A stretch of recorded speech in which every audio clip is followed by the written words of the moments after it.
I'm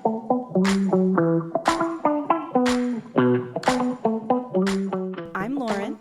And I'm Emily. And we're Midwest Besties.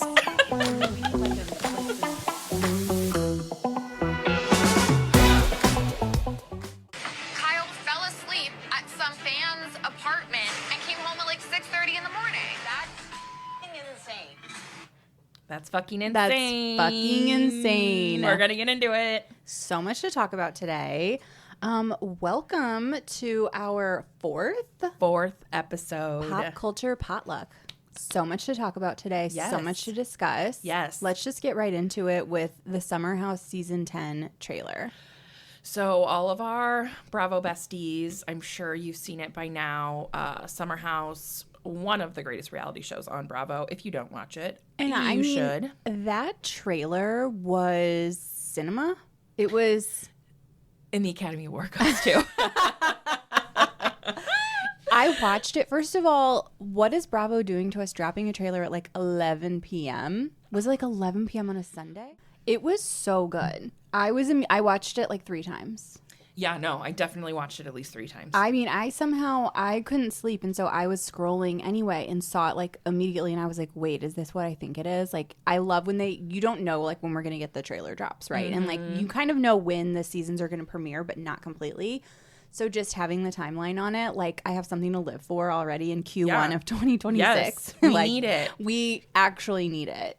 So we're looking at 4 new cast members. 6. 6? I saw 6. Yeah, but no and okay, this just speaks to the problem was that I didn't even realize Gabby was not in the trailer at all until like a day later. I was like, "Oh, wait a second. Gabby was not in that trailer." And they just kept it under wraps. Like I feel like yeah. Well, was she like was she a friend of situation? Like she was like a full-time cast member technically. Summer House definitely has a diversity problem. Yep. Like and this is like a thing we've seen where we have revolving doors for people of color. Yeah. It's not a good look. And we have there looks like there's a black guy and a black girl. Yeah. And hopefully the producers put actual investment into their storylines. Yes, because that was and that's where it's like I don't know if because everyone's like, Gabby doesn't give us anything. And that could very well be true. Was Gabby giving nothing to the producers, to production, or were they not like investing given the in opportunity right. to have an interesting storyline? Right. And we will never know. But I feel strongly like Gabby would have been nixed last season, but they had to make sure that Lindsay had an ally going into last season. Totally. Because they weren't sure. I mean, she did not end well with Paige and Ciara and Amanda. Yeah. So it was like, well, we can't just send her into this house. Because like, what is she going to do? Yeah. And with the Carl breakup, it was like, oh my gosh, the house was super divided. Yeah. So anyway, no Gabby, lots of new castmates, but we really didn't focus on the new castmates in the trailer at all. First of all, it started with the OG theme song of Summer House.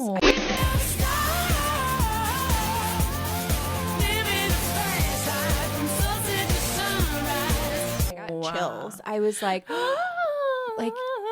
so good. So good. Lexi, obviously, talk about a star who burned bright and burned out. I'm a Lexi stan. Okay, this is something that we have to address. Lauren and I are usually on the same page about pop culture, about shows. We have the same opinion, and we're like, yeah. Last season of Summer House, Mom and Dad got into some fights. It's good we didn't have the podcast then. No, what are we going to do? Because we're going to like fight on air. Well, luckily we're going to have Lauren's sister Emily have some reprieve and our pop culture side chat because they had to just sit there and watch us, listen to us fight. I prefer to call it like respectful debate. But I do think I was wrong. Like, I was kind of writing. Oh, my God. Yeah. I mean, I think I admitted that. You did. I was writing. It just never happens because you just are right most of the time. That's why we're best friends. I was like really kind of like writing for Jesse and just like not seeing what a manipulative asshole he was being and really seeing through like what the editors were doing. But then once I did realize it and I was like, okay, no, like he's a monster. He fucking sucks. And my sister Sarah says I hate swagger. Like I'm a swagger hater to the point where like it's a detriment to people who are just trying to enjoy charming men. He though, no, he with his singing. Everybody's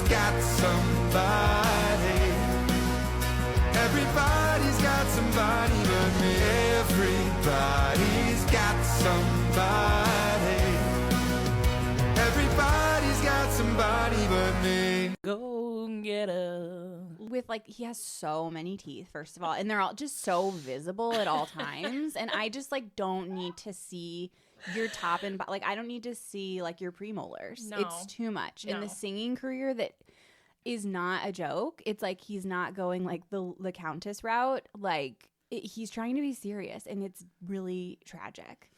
But anyway, okay, so talking about the trailer. To sum up the new cast members, we don't know who they are. There's a lot of them. I am nervous about that because I have never done well with what I like to call like transition seasons. Mm-hmm. I get really exhausted, like, oh man, I'm gonna have to like get to know all these people. I know. You're never gonna know when you're gonna get hits. There for every star, for every like permanent cast member, there are 2 duds. West and Jesse were the first ones Oh my that God, right stuck, off the probably bat. since like Ciara. Yeah. Like truly, and yeah. So that's 2020. That's those were yes, that 2 COVID to season. 3 solid seasons where it was a revolving door of Yes. duds. But already, But you know what? They had to stack it because there's going to be the spinoff, and I don't know if we're going to see like I'm ready. Lindsay and Kyle and Amanda I'm ready for them to be on reality. Summer House season 11. Yes. So that we should definitely talk about Kyle and Amanda, right? Yes. I mean, and it's every season. What are we going to get? Is this going to be a good season for their marriage or a bad season? Usually it's a bad season. I mean, and there were all these rumors that were swirling around right before BravoCon that they were living separate lives.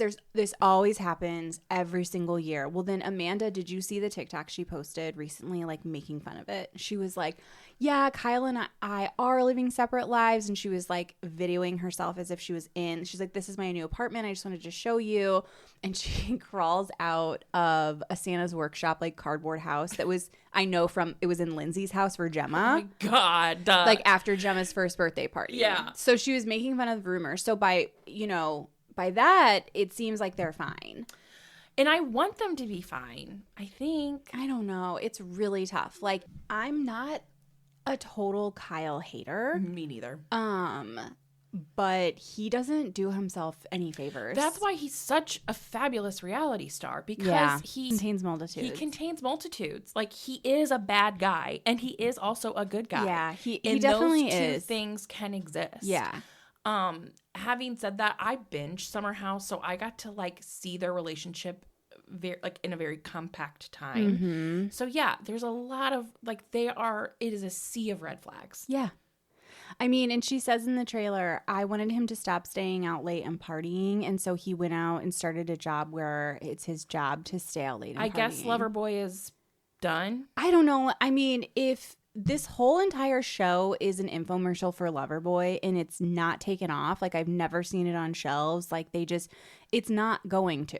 If it hasn't by now, it's not going to. Loverboy and Vita Tequila are in the imaginary liquor stores across the country. Oh my God. I mean, I did actually look up Vita Tequila.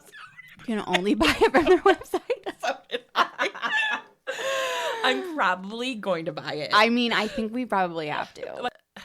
So basically, it's like I want them to be in a good spot. I root for them, but it's like if someone were like they're getting a divorce, I would say thank God. Yeah, I mean, I'm rooting for her more. I love to see her 100%. come out with her swimsuit line Yes. and realize like some of her dreams, and carve out more of her own identity because she has been so just like Amanda and Kyle. Like she hasn't just been like her standalone. People were saying like, oh, we saw Paige, break up with Craig and kind of ascend and do her own thing. We saw Lindsay and Carl break up and then get pregnant a year later. And so I don't know if Amanda's seeing some of that and thinking like these things aren't happening for me right now in this relationship. And maybe that's why I've been stagnant. Well, I mean, if we remember, and correct me if I'm reading this wrong, but it was literally like Amanda was like, I want to do something outside of Loverboy. And he freaked out. I want to do a swimsuit line. And then it was basically like, well, I want to do something too. I want to be a DJ. And then sucked all of the air out of the room with his DJing. Like immediately first of all, I thought he was joking. I thought he was like mocking her. Like, yeah, I want to do something else or like too. mocking himself. Yeah, he's like, I want to be a DJ. But he was serious? He was like, no, I'm instantly going to be a DJ. I'm instantly going to put a ton of money and resources in this. I instantly am going to make the producers have full episodes about my gig. I'm going to text people when they're not supportive of me in my DJ career. And like all in his DJing has been the focus and like not her swimsuit line. And has the audacity to be like, why aren't we talking more about having kids? I'm Yikes. not having a fucking kid with a DJ. I think that's plot. He doesn't want a kid. I think he wants like, He wants Amanda to want a kid. yeah. He so just thought like Amanda's gonna make me do this, like, Yeah. and I'm gonna be like, well, I'm not ready and I didn't want this, and then be a shitty dad. I mean, it takes more to want to be a dad than just saying I want to be a dad. Like your actions have to show that you want to be a dad, and his actions most certainly from two moms who have like involved active husbands. Like he doesn't want to be a dad. No, I can tell you that right now. No. We want to talk about Ciara and West and Jesse. I hate it. West. Okay, so Jesse and Ciara, like that's an absolutely not for me. I would be so upset if they like got together or like even just like hooked up. It would disgust me. That would really upset me. The West and Ciara, I'm so toxic because I'm like, no. I know I don't want her to, but I also am like, oh. I mean, I have like the biggest crush on West. I know. Like, He's a Missouri boy. I love his like stupid little hat scarves and his like when he was like sweating profusely on their first date. And like he's like a little fashion girly. Yeah, and he's just Midwest. He's funny. He like rides hard from Missouri. Obviously, we love that. I love that. I do not love him and Ciara together. I think they are toxic. I think they bring out the worst in each other. I didn't think they were toxic together. I thought they were really cute and sweet together, at least of what we saw. Like it seemed like really like coming from a place of like sincerity and like they were friends and they took it really slow. And he like fumbled her big time. And I appreciated that she like really punished him for it. Like come correct. Like after what you did, you fucking embarrassed me. And like I appreciate that he did act right. Yeah. So I don't know. Like I was hoping we would see a friend arc, like them get back to being and that's friends. what I want. That is what I want. But it's looking like maybe something more. No, I want her to be like, and we're friends and meet my sexy 6'4" black surgeon that I am dating seriously. Who's like not a reality star. And then there was this like insane explosive scene at the end of the trailer with Carl and Kyle, where sober Carl is like being held back. They're screaming at each other. I think Kyle says like, fuck you, you're a loser. That is what I didn't know. Was he calling Carl a loser or was Kyle, which is hilarious. I think Kyle. Because if Carl is a loser, Kyle, you are also a loser. Yeah. No, I think Kyle was calling Carl a loser. But you know, the way they edit these two, who like knows? It could just be they're splicing things together to create, you know, obviously people were freaking out over this trailer. It was such a good trailer. So I'm super curious. It does look like Lindsay and Carl have some good moments. I love that. Which I love. I'm ready for them to like be delusional friends. Yeah, and like laughing and being silly again. Yeah. Carlito. Like the three amigos. No, I don't want Danielle on my screen. I am a Danielle hater.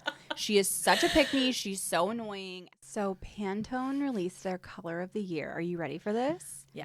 It's called Cloud Dancer. It's called Boiled Chicken Breast. I just, as a marketer, the idea of everyone like coming to the table and someone saying, what about white? What about Cloud Dancer? I felt like Pantone has been so on the nose with the colors that I have seen in clothing, in interior design, in branding, and I just feel like we have moved away from neutrals. We are in this very vibrant color area of trends. I think so too. So like, what are they doing? I don't know. There was a lot of outcry. People are feeling that it is like a, you know, racist sort of like undertones. Dog whistle situation. I mean, it feels like it. Listen, we are living in a climate, in a political like timeline where like you can't pick your color of the year to be white and expect that to go over well. I just, even like there's the racial undertones of it all. And then also it's just boring. It's also just not true. I mean, there's that. And like, Everyone every year they release their color of the year and it's kind of a big deal and people like agree or they disagree and there's a lot of discourse around it. What wasn't on my bingo card was discourse around like whether or not like the Pantone color of the year was like racist or not. Whether like, it was what going are we doing? to dog whistle white supremacists. Like it's trying to like bend the knee to the current administration. What timeline of hell are we living in? You know Trump's going to be like, great color. Pantone's color is so great. I think they missed the mark here. 100%. And that's really all I have to say about that. But on the topic of white supremacy... Sydney Sweeney. My genes are blue. Genes are passed down from parents to offspring, often determining traits like hair color, personality, and even eye color. My genes are blue. For me, I was a Sydney Sweeney stan. Mm-hmm. I literally, I remember not that long ago, 6 months ago, Lauren and I were having a conversation about Sydney Sweeney, and she was like, do I hate her or do I have ingrained misogyny? And I was like, the latter. Yeah. Like, if you don't think she is, like, delightful and, like, hot as hell, like, you got to do some, like, internal work. Because I think she is, like, what is there to not like? Oh, my God. Did the universe answer me? Did the universe say, hold my beer? It said, Lauren was only wrong once this year. And it when wasn't. It came to Jesse Solomon, and it wasn't about Sydney Sweeney. It's just so easy to say, I don't condone white supremacy. This wasn't my intention when I filmed this ad, and I'm horrified that it is being interpreted this way, period. I mean, the way she is bringing out... I just hate that there's such a divide. There's just so much hate in the world. It's so divisive. It's the spark notes of the All Lives Matter playbook. Yeah. And I do not stand for it. It's giving there are good guys on both sides. And let's play devil's advocate. Like, let's play, okay, you don't support eugenics, but you don't want to piss off your fan base that does. You're still garbage in my book. Yeah. Oh, absolutely. It was a bad fucking ad. Yeah. She was horrible in it. The way she was speaking, her vocal fry, her dead voice, no inflection, was fucking infuriating. It was also like, be barely awake. Be sleepier. It was so stupid.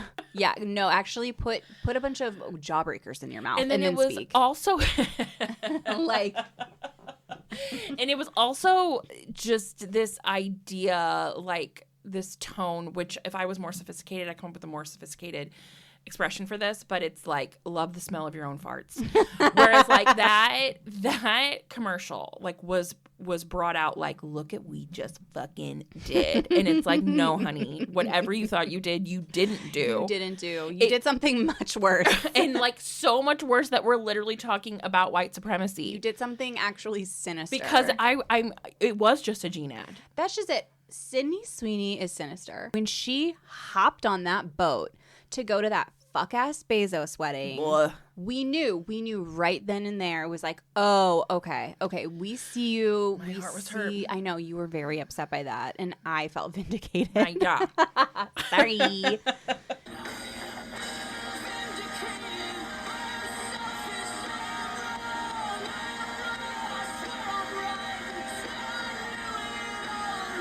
Okay, so she has this horrible jeans ad that is racist and then is in an interview and point blank asked about it and refuses to really address it. There's something that you want to say about the ad itself.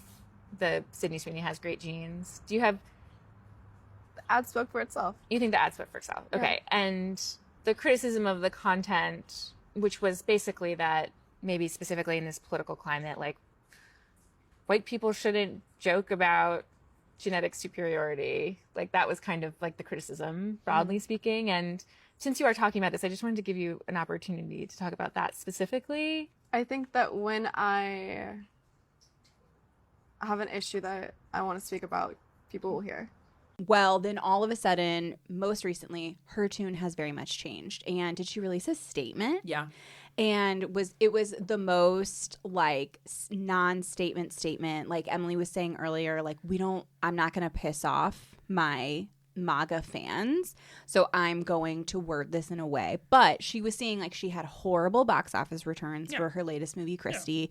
The backlash wasn't dying down. This is like PR crisis 101, but it's too little too late. Like I just don't think that there's a way to course correct without like a really strong condemnation, and that didn't happen. It was a People exclusive. That's right. It was a People exclusive. That makes it worse somehow.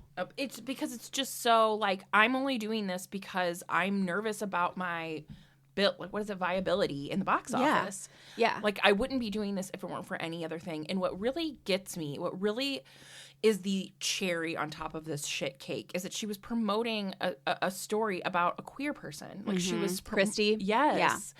And that like what were we supposed to do with that? What were we supposed to do? Because they could just be openly against the rights of a gay person, but then also trying to profit off of a gay person's story. Exactly. Stupid. I don't support the views some people chose to connect to the campaign. Many have assigned motives and labels to me that just aren't true. What are they? She won't say it. Say it. She won't. Name them. Name them. Name them. Name them. Well, what you did was ridiculous. Name them. Not having. Well, be quiet. So let me talk. Jesus. She won't. She does, because it's exactly what you said. She doesn't want to piss off the fans of hers that identify with those views and loved the campaign. Yeah. None other than Donald J. Trump. Yeah. And I also think that she's pissed because she got quote unquote ugly for a role to do Christie. And I think she thought that was going to be her Oscar role. 100%. She was like campaigning hard for it. It was a fucking flop. Yeah. And it's like, guess what? People care about your political beliefs. Yeah. Like people care about the values that you hold and the people that you support. So I don't know. I continue to pray for her downfall. There was this huge bidding war for Warner Brothers. Yeah. And like Warner Brothers owns HBO Max. It owns tons of intellectual property, and Netflix won. And so people are very concerned. I was kind of like, okay, like whatever. Like we hear news about shit like this all the time. And I'm just kind of like, okay, well, I was talking to my husband about it, and he's like, well, because like they purchase like prestige TV and like high quality stuff like HBO. Like we know them like for putting out like really solid high quality. And Netflix is like not. As you know, it is. I heard this from a friend who is like somewhat like not in this industry, but like connected to the industry and knows a lot about it. And just the idea of Netflix trying to get its hands on HBO or I mean, Warner Brothers hasn't really been tuning out the hits. That's why it was like for sale anyway. But they just own like Casablanca and like literally classics. the way they produce things. There is a lack of checks and balances in Netflix productions that you can both see and not see. Right. That just doesn't churn out a lot of quality. I mean, there's a lot of quality on Netflix. The Crown is fantastic. Totally. But we are in our, as we talked about in our last episode, it's like we're in our binge eras, and it's like it's almost, you know, quantity over quality. 100%. It's like how much shit can we put out there to keep people engaged that we're not caring as much. I'm also just not interested. Like I want different studios. I don't want everything to be owned by the same thing. The idea is that like we're just kind of, it's like we had our cable era, right? Where it was like we were paying for cable. Then it was getting more and more and more expensive. Well, then like everything kind of slowly started to shift to streaming platforms, which was cheaper. It was a better audience experience. And then that model is, it's not profitable for advertisers anymore. And, you know, they're not able to manipulate us into buying all their shit. And these corporations aren't making the money they used to be making. Like we talked about that in our last episode. And so there's this, you know, theory. It's like we're kind of going in just a big circle here. Like we're coming right back around to cable television, just in a totally different way with this acquisition. So I don't know. I guess it doesn't happen officially until 2026. And I don't, you know, we're not going to, of course, they're like releasing statements like we're committed to, you know, maintaining HBO's quality. Of course, they always say shit and like that. And on the movie side, it's are you going to be committed to theatrical releases? Yes. And the importance of theatrical releases. Because Netflix has like dabbled in it. Like they're like their hottest movies are putting out like 2 weeks before they go to Netflix, which I don't think is necessarily a bad model. But I do still appreciate movies that you have to go to the movie theaters for, because I love going to the movie theaters. Yeah, it's an experience, a fun experience. And I don't want that experience to go away. I mean, I'm not going to hold my breath. No. I don't think this is going to be good for the art of television and film. No. It's only going to be good for their pocketbooks. Exactly. They don't care about consumers. Oh, so speaking of movies and film and prestige stuff, Golden Globe nominations came out. Most of them were like a big fat snooze to me. There were some snubs in there, I think I saw. 100%. Wicked for Good was not nominated for Best Picture. I cannot believe that movie is not nominated for a Golden Globe. I know. That's crazy. I know. Yeah, not nominated for Best Picture. Did they just like not do a campaign thinking they just had it in the bag? I can't imagine. Okay, so we should talk about this, because I think a lot of people don't know what goes into getting these awards. I think it's like campaigning. You pay agencies to campaign with these bodies that judge and submit nominations and decide who is going to win. And then they make us believe it is based on the quality of the art. And that's not true. Pulp Fiction isn't a good movie. You pervert. I'm a Quentin Tarantino hater. I'm a hater. If you say Pulp Fiction is like your favorite movie or is a really good movie, like you have no fucking personality. That's like all I know. And you're also a pervert. Yeah, you're also a pervert. Goes without saying. But no, like this is not just like these people submit their really good work and then they decide who gets nominated and then they decide who wins based on it. It is a very intense process, and this goes for all award shows. Yeah. It's SAG, it is Golden Globes, it is the Oscars, like it is all of it. Grammys, same thing. And it does suck because when growing up, oh my God, I used to think Me too. the award season was so magical. Mm-hmm. And now I know it's just politics. Bullshit, and it's pompous and it's self-important. Yes. Yeah, totally. And it's sad because I do want something to feel that magical. And so I look for magic in this. So, for example, like the Emmys, Jeff Hiller from Somebody Somewhere, who wrote a fabulous book called Actress of a Certain Age. If you are a memoir girly, highly recommend. He's just a fabulous human being who it's just the example of like good things happening to good people. Yeah. So I love using awards to, I don't know, actually like give someone credit where credit is due. So I thought that was really special. So I look for moments like that in these award shows. And there can be surprises. There are. There are like upsets. I think with the smaller, like the littler awards. I don't care. Leonardo DiCaprio was nominated. Oh my God. Again, like I don't care. There's a lot to be said about him. What was the other snub? Okay, you didn't watch The Pit, but like The Pit on HBO. That blonde woman, Catherine Lanassa, was not nominated, and like that is a fucking crime. What happened? Because didn't she win in the Emmy? Yeah, she did. She did. So that was a huge snub. I mean, that show did really well because it's a phenomenal show. You didn't watch it, right? I don't like medical dramas. Yeah, I would recommend it. Like, I mean, I loved it. I do like medical dramas, but I also love Noah Wyle. Oh my God, what He's a dreamboat! Oh my God, he's so good, and he won too. But so I saw those two snubs, and he and was I was nominated. Mad. Yeah, I figured he was nominated. Otherwise, it would have been listed as a snub. Okay. Yeah. My biggest thing is Amy Madigan was nominated for her role as Aunt Gladys in Weapons. I would never consider myself like a full-on horror girly, but I am horror adjacent. I love horror, and horror is just having a moment right now. Yeah. Zach Krager was the director of it. He also did Barbarian, which was fabulous. Osgood Perkins with Long Legs. Jordan Peele, obviously. Real horror girlies, like, correct me if I'm wrong, but Jordan Peele kind of like created this like prestige golden age, and Ari Aster. I mean, of horror. You kind of sound like a real horror girly right now. I am not a horror girly, so I'm really impressed. Thank you. And all people who love horror are like, oh my God, this bitch does not know what she's talking about. Leave it in the comments. Weapons is definitely silly. Like, there are a lot of plot holes, I would say, but I don't mind that in horror. Like, was I entertained and was I scared? And I was for Weapons. I'm not going to talk about the plot because I don't want it to be a spoiler, but I'm going to try to talk about I'm going to try to talk about the role of Aunt Gladys without giving spoilers. So anyway, she's the baddie of the movie. She's like a witch.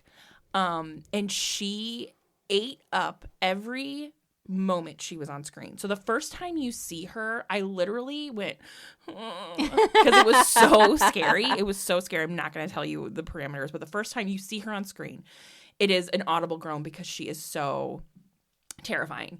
But then as the movie progresses, she just becomes like everyone knows an Aunt Gladys. Everyone knows those adults in their lives who are just like uncomfortable and like don't know social cues or boundaries and are kind of mean and put you in uncomfortable situations. And then she's that, but then make it sinister, make it horror. Yikes. Now listen, I know that it's inconvenient, but I really needed to speak to you about our conversation yesterday. Oh, Marcus, get her a glass. a bowl, please. A bowl? Yes, a bowl. It's a peculiarity of mine. I don't even try to rationalize it anymore.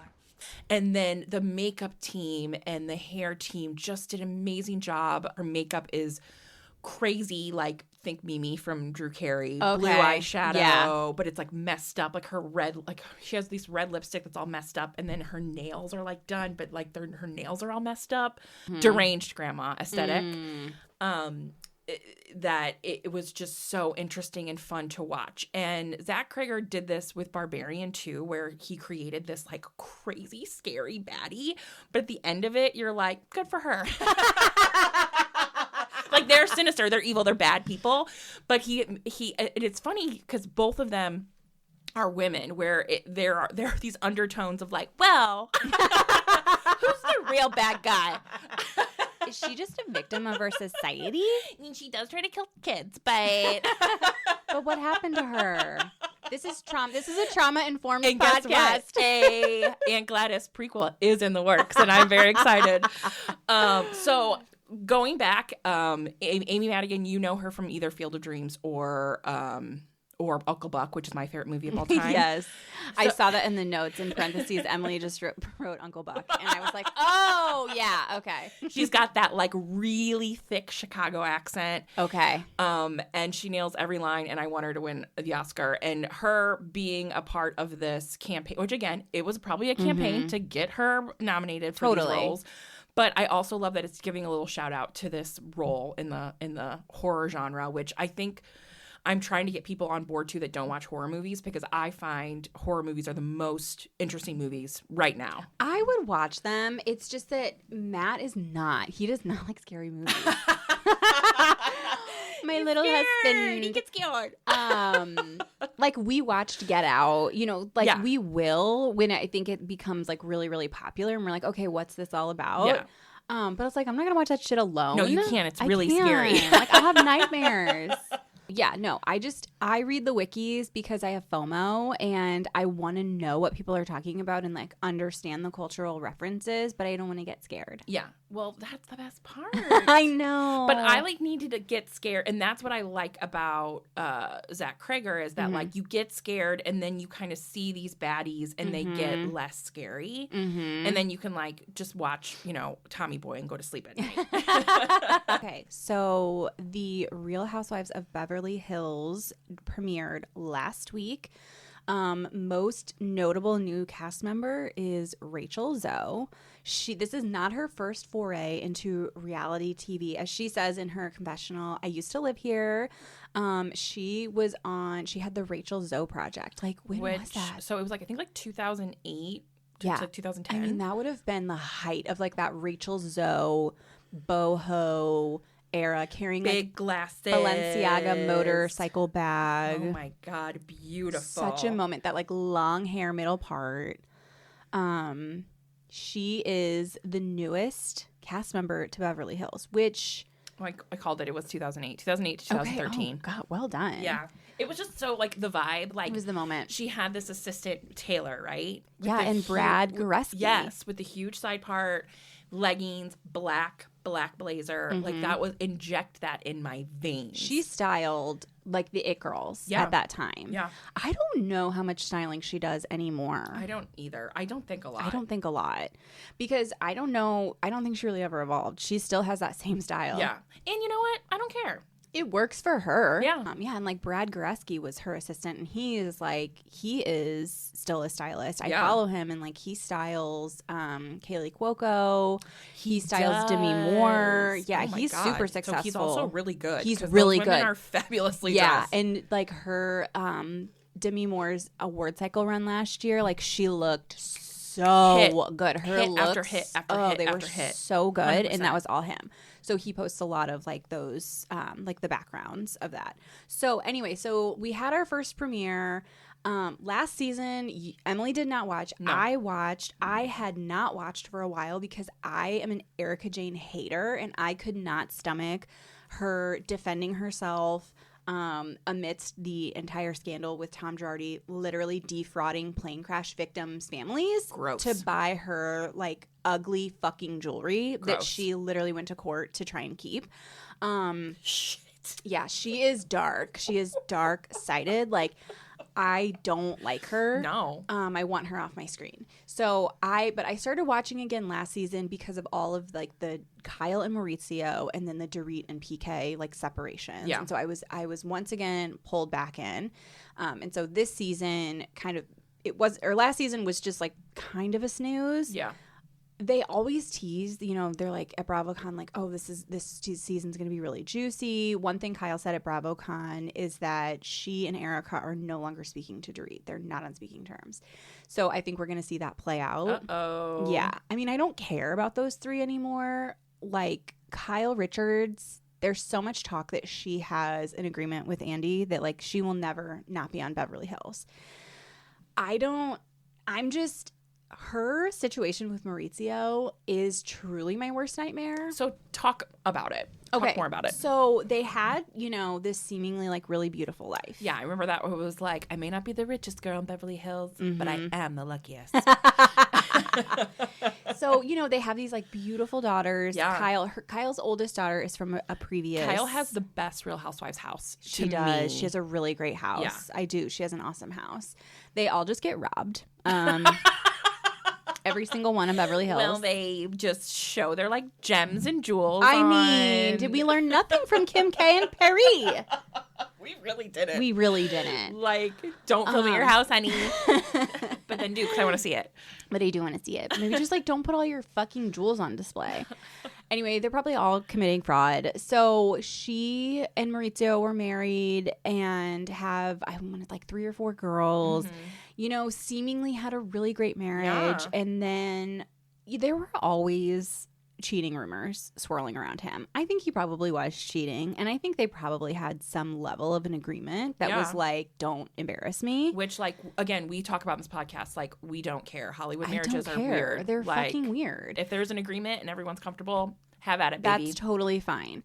But, he, I think, was mostly discreet, but there were, like, rumors swirling that became storylines a few times. Anyway, a couple of seasons ago, Kyle, it was clear that their marriage was truly on the rocks. She kind of had this whole situation with Morgan Wade, the country singer. Yeah. People were like, are they together? What's going on?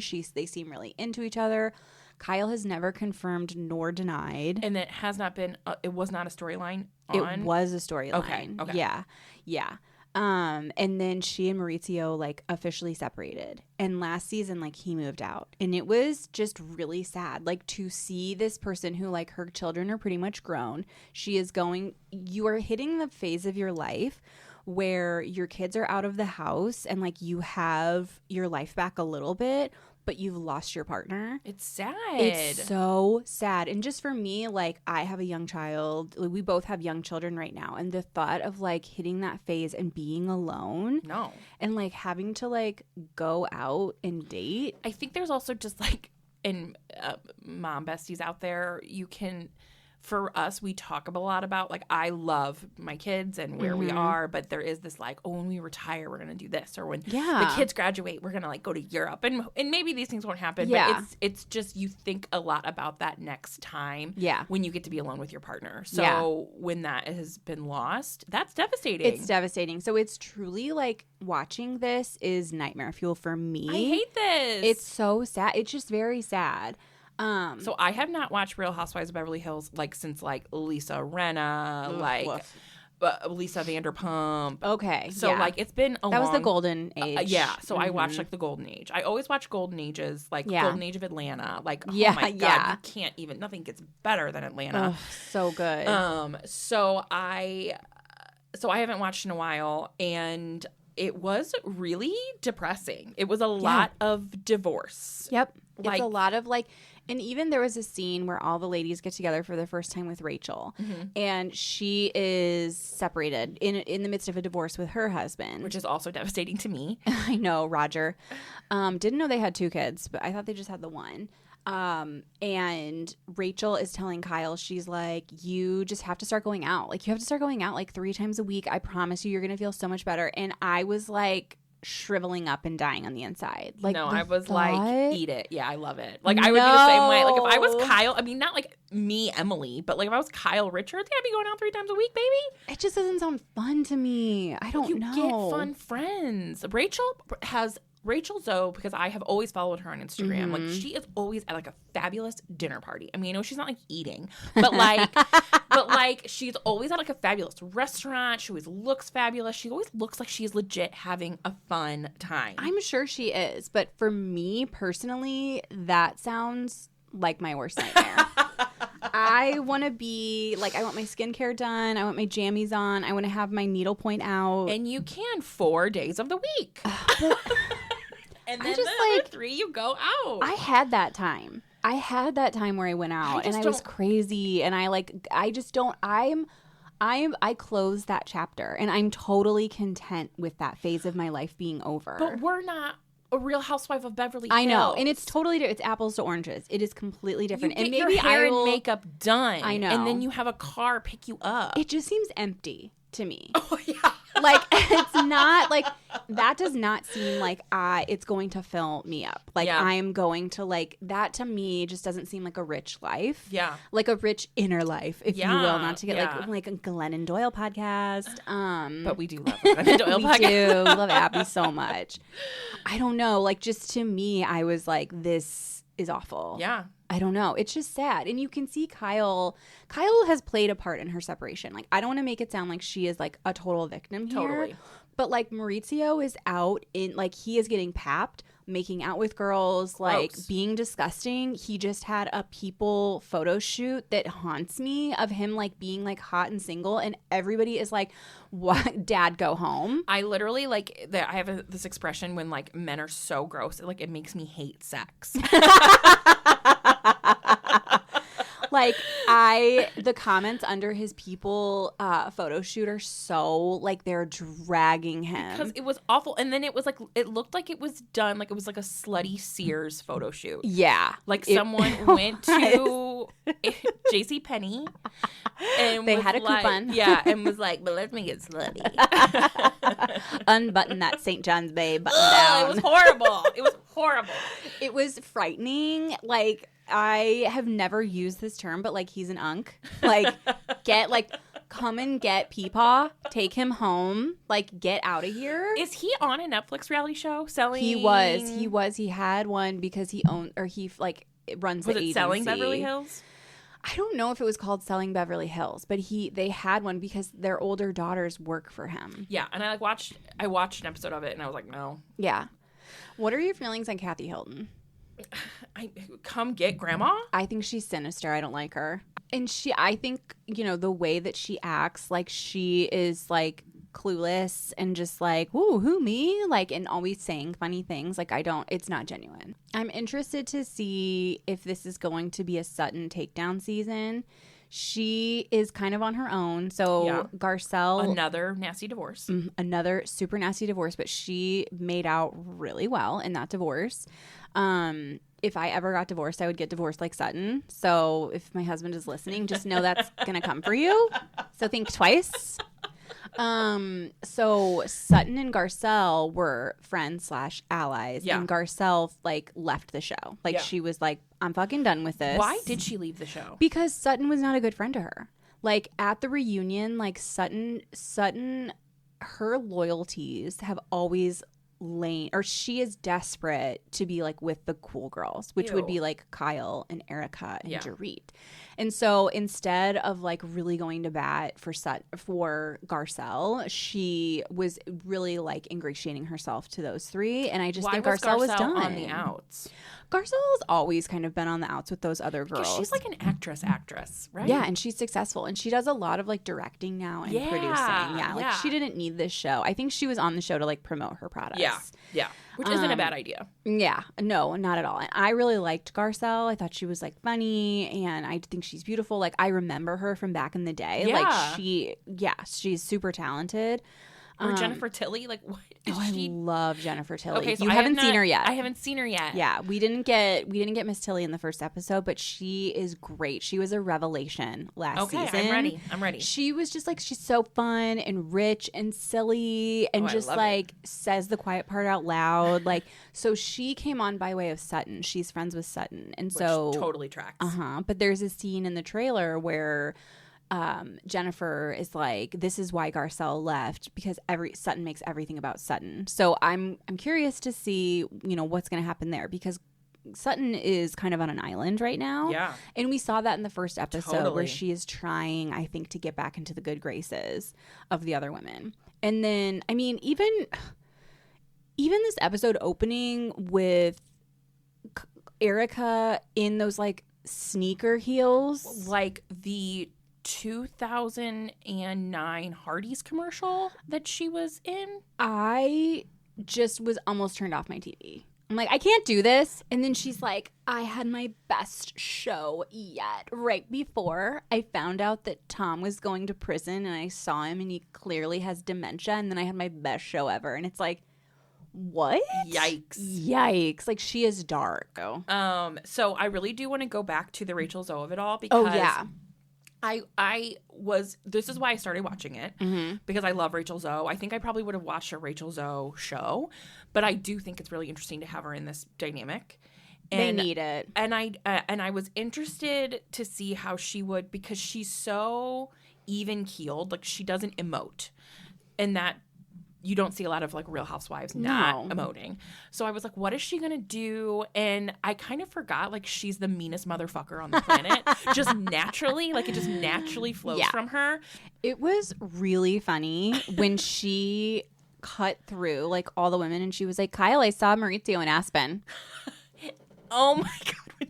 When she said that, I mean, it wasn't even like really relevant. Someone tried to set me up with them. I'm like, oh, she ain't in the minor leagues, baby. No, she came to play.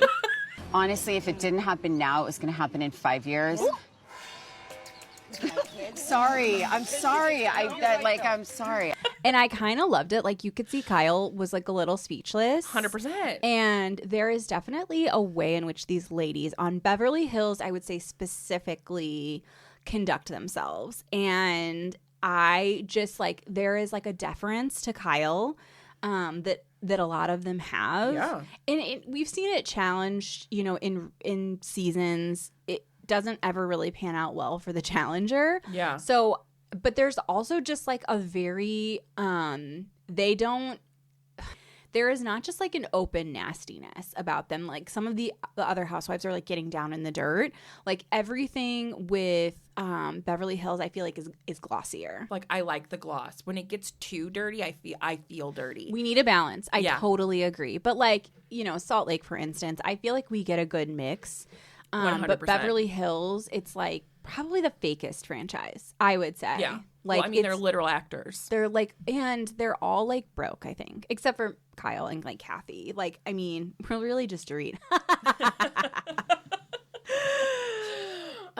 Okay, anything else on Beverly Hills? No, I think I got it. I'm excited to watch. Okay, so you're probably wondering, where's the other flyover deep dive?